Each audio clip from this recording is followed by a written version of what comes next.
Hi everyone. So I'm still in Skopje, and I decided to film from here. So it's the bridge with all the statues. So you can see behind me, there's a bridge there, and there's a bunch of statues, and of course there's a bunch of statues on this side as well, and there's a bunch of statues on that side as well. There's statues everywhere, just because Skopje has so many statues. And then I'm in front of the archaeological museum, which was closed today, so I couldn't do it. And yeah, I think that's about all I want to show you. Oh right, and then this morning, I don't know if you can really see it, but the statue of Alexander should be right over there, somewhere there. So yeah, today, basically after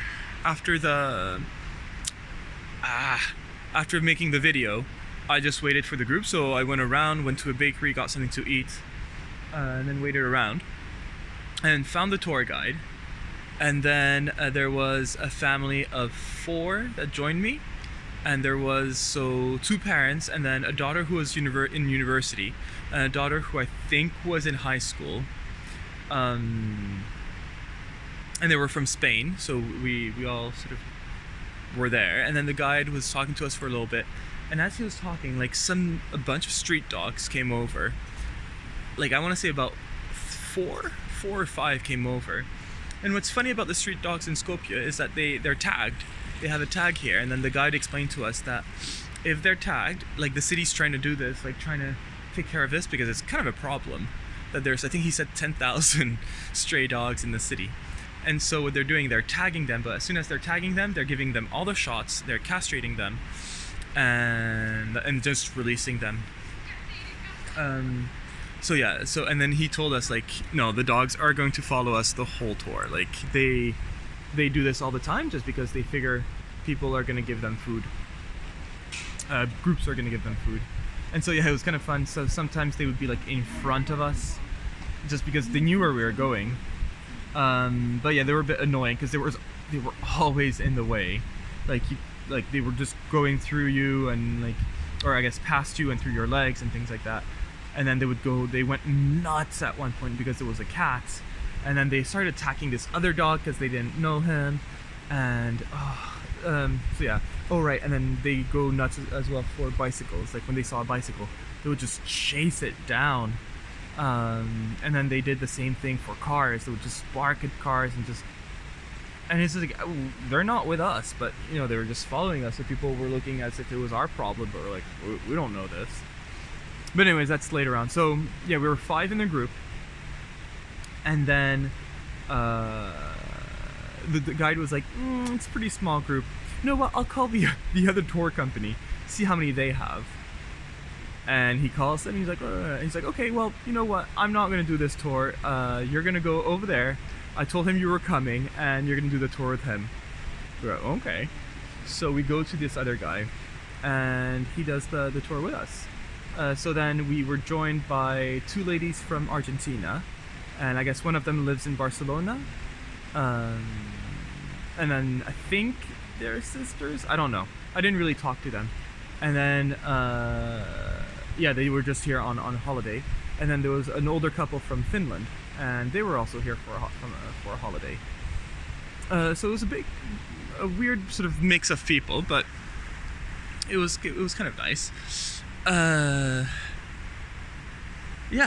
So we started the tour, and so the tour guide, not my favorite tour guide. He was really knowledgeable, he was really kind, but it's just that he would just constantly try to be funny. And it's like, some people are naturally funny, and that's great.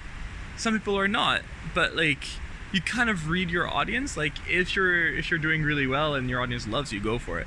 But like, we were not really responding, and he kept trying. Like at some point, like,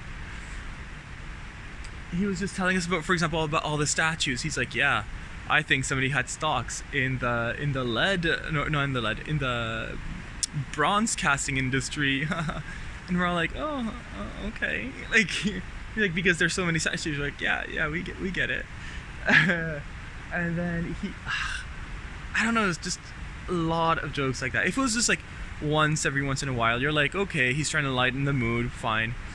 But no, it was constant, and so it's just took away a lot of time, just because he was like, oh right, and then he would always say, I think. He's like, I think that there are so many statues here because, and then because somebody had something in the tour industry. Or he also had this theory that the mayor at some point just went around like a kid at a toy shop and say, I want this, and I want this for my city, I want this for my city. And that's why the city has a bunch of things that you see in other capitals. For example, there was a structure that looked like the Eye of London at some point, or there's the Arc of Triumph that's kind of gotten from Paris or other cities. Yeah, it's just, and so he's like, yeah, so he was that guy, you remember? And it's like, oh gosh. But yeah, otherwise, like, you know, he was really kind and really knowledgeable, so it was a good tour. It's just, yeah, at the end, like, it was, I think also what played against him was that it was 3 hours long. So after 3 hours, you're like, I've had enough. Like, I'm good to go. So that was that, and then, so yeah, 3 things that were interesting about that tour. The first one is that this is the city where Mother Teresa was born, and then I think Alexander the Great was born not too far from here, so everything has to do with them. Like, there's there's 4 statues for Alexander the Great's mother, and then there's 1 statue about his dad, which granted was a king of Macedonia, but yeah, like everything, like a bunch of statues are about him. And then yeah, Mother Teresa, there's like plaques everywhere about her and like what she said, so it's like, oh, quotes from Mother Teresa, and like most of them are fine and very kind. It's like, if you can't feed 100 people, at least feed 1, or like try to feed 1 needy person. It was a quote like that. It was, you know, kind. But then there were some like, oh, because she was like really, really Catholic, there were some that are more controversial now, and so yeah. But I guess, yeah, I guess that's normal. So yeah, Alexander the Great and Mother Teresa. Then there was, the Arc of Triumph. So they have this really big Arc of Triumph, but it's not really well situated. Like, it's in next to like a busy road, and like it's not, I don't know, it doesn't look like it's very accessible to many tourists. But anyways, what's interesting about it, what I like about it, is that they're like, well, you know, usually arcs are for like military successes, but we're not big on military successes. And so instead they put it for cultural success. And so there's like a little thing for the people who invented the Cyrillic alphabet, because they come from here. And then there's others that I forget. I was trying to do it in the French video and I just plain old don't remember what they are. But yeah, they have an arc about those, so that's kind of fun. And then my last fact, oh right, it's about, there's a lady at the middle of this bridge, and she looks like almost like a Celtic warrior. She has like knives in her belt and like she looks pretty tough. And so it turns out that she was buried, and they uncovered her recently. And she seems to be not only a priestess, but also like a chieftain of whatever tribe she was part of. And so they decided to honor her because they're like, wow, like 600 years before Christ, BC, before the Common Era, they had a religion, they had an administration, because like she had like administrative powers. I don't know how they know this, but they do. And so yeah, it was like pretty civilized over here compared to what they thought before. And that lady was in charge, so they're like, it's very matriarchal. So yeah, that was my third fact. And then yeah, we walked around. We stopped at a not a bar, but like at a cafe, I would say, like a small restaurant. And that's where, so we sat down, and then the mother, the Spanish mother and the high school daughter left. I don't know why, but they did. And so I was sat at the table with the university daughter and the dad. And so I was like, well, I might as well speak Spanish. So I started speaking Spanish. And they were like, what? So I was like, oh, I didn't tell you I didn't speak Spanish. Like, you didn't ask.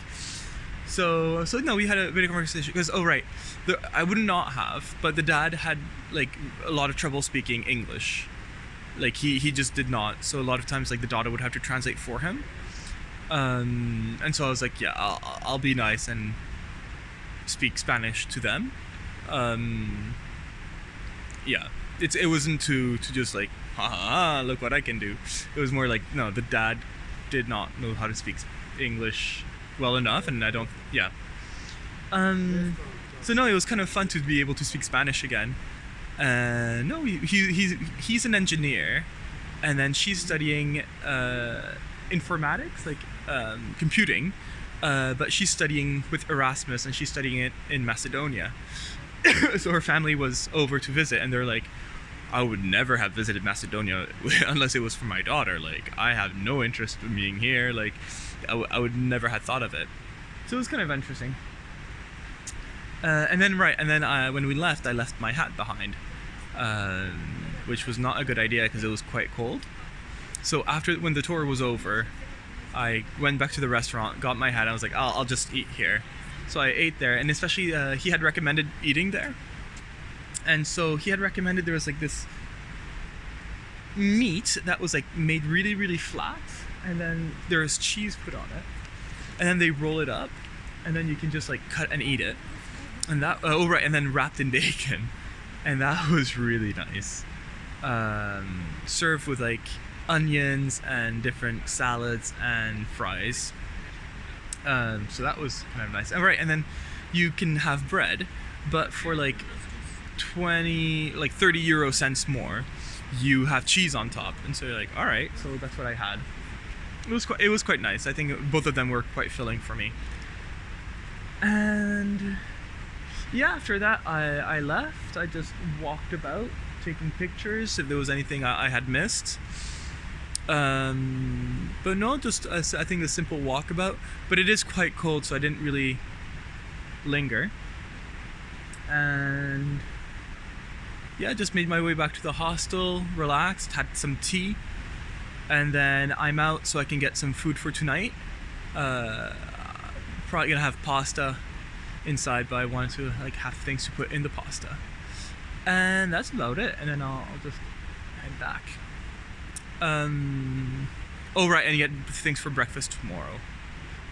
So tomorrow, the plan is now, I'm going towards Thessaloniki, and that is 15 hours away, like by biking 15 hours away. So I decided to cut it into 3 days. I could have done it in 2, I think it would have been okay, like 7.5 hours. But first of all, there's no rush. And secondly, like when I looked where I ended up in the middle of nowhere, like without really a hostel close by, without really Airbnb close by. So I was like, well, I have time. I have, about 17 days left. And so if I spend 5 days until I leave Thessaloniki, that still gives me 12 days to do 600 kilometers, which is really nothing. Yeah, so I decided to take it a little bit easy, and plus it's getting cold, so I don't want to spend too much time outdoors. So I think it's for the best. And then from Thessaloniki, this can be straight to Istanbul, or actually, well, depending on how much time I have, I might stop. There's Erdin I kind of want to visit, and maybe some coastal cities along Turkey that could be nice to visit as well. But that's for later. Yeah, otherwise that's pretty much it for today. Oh right, and then so the French guy who was at my hostel, I saw him when I got back, and he's like, yep, they told me I could put my bike in. They didn't ask me anything about like taking the wheels off or anything, so I'm very happy, and I hope that they don't back out on it. because there was only 10 people on his bus, and it's a big bus. Like I thought maybe it was gonna be one of those small buses. Like no, it's one of the big buses. And there's only 10 people so far, so I'm pretty sure it's gonna be okay. So yeah, he's going to Thessaloniki, and I think that's it. Yeah, that's about it. All right, bye.